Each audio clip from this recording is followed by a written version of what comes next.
चलो, हमारे साथ बातचीत करने के लिए कांग्रेस के राज्यसभा सांसद मौजूद हैं सैयद नासिर हुसैन साहब। सर, आज फिर दोबारा जो है सदन को स्थगित करना पड़ा 2 बजे आज तक। दूसरा बजट सेशन का दूसरे हिस्से का दूसरा वीक आज शुरू हुआ है। पहला वीक वॉश आउट हो गया। फिर आज भी हम लोगों ने नोटिस कई मुद्दों पे दिए थे। उसमें जम्मू कश्मीर में वो जो प्रधान पीएमओ के ऑफिस का नाम लेके जो बंदा, जो एक गुजरात से आया हुआ जो बंदा वहाँ घूम रहा था, जिसको जेड सिक्योरिटी दी गई थी, उस वाले मुद्दे पे, क्योंकि ब्रीच ऑफ सिक्योरिटी तो है ही वो, तो उसके ऊपर नोटिस दी गई थी। जेपीसी के ऊपर नोटिस दी गई थी।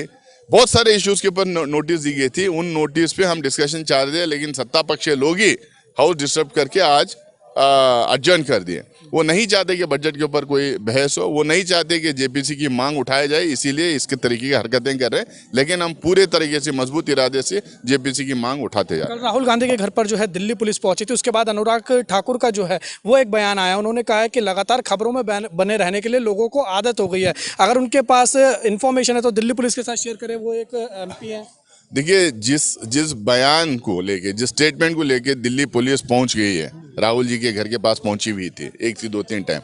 अगर उस तरीके के बयान, उस तरीके के स्टेटमेंट जो बाहर पब्लिकली जो बोलते हैं, उसको संज्ञान में लेते हुए पुलिस पहुंचती है, तो मोदी जी ने बहुत कुछ कहा है पब्लिक डोमेन में। उन्होंने काले धन के बारे में कहा, उन्होंने करप्शन के बारे में कहा, उन्होंने बहुत सारी चीज़ों के बारे में कहा। अमित शाह जी तो लगातार जुमलेबाजी करते रहते हैं। अभी तो उन्होंने कहा कि सांगमा की सरकार भ्रष्ट है। उन्होंने अभी कहा कि कई सरकारों के बारे में कि वो भ्रष्ट है करके। तो रैली में जो बात की जाती है उसका संज्ञान लेके पुलिस अगर पहुंचना है तो पहले बीजेपी के राजनेताओं के घर पड़ना, और खासकर प्रधानमंत्री जी के घर पहुंचना पड़ेगा। ममता बनर्जी ने बयान दिया है, राहुल गांधी की लीडरशिप पर सवाल खड़े किए हैं। कैसे देखते हैं? देखिए, ममता बनर्जी यूपीए का हिस्सा नहीं है। ममता बनर्जी और टीएमसी लगातार भाजपा का सपोर्ट कर रहे हैं, हाउस के अंदर और हाउस के बाहर इनडायरेक्टली सपोर्ट कर रहे हैं। अब उनके क्या मजबूरियां हैं, क्यों वो इतना प्यार भाजपा से है, क्यों अपोजिशन यूनिटी तोड़ने के लिए बार बार वो आगे आते रहते हैं, क्यों इनडायरेक्टली अपोजिशन यूनिटी के खिलाफ काम करते रहते हैं, उसका जवाब और उसका क्लैरिफिकेशन उनको ही देना पड़ेगा। बहुत बहुत शुक्रिया हमारे साथ बातचीत करने के लिए। तो आपने देखा, ये थे हमारे साथ बातचीत करने के लिए कांग्रेस के राज्यसभा सांसद सैयद नासिर हुसैन। कैमरा पर्सन विशाल के साथ जग 24/7 न्यूज़ दिल्ली।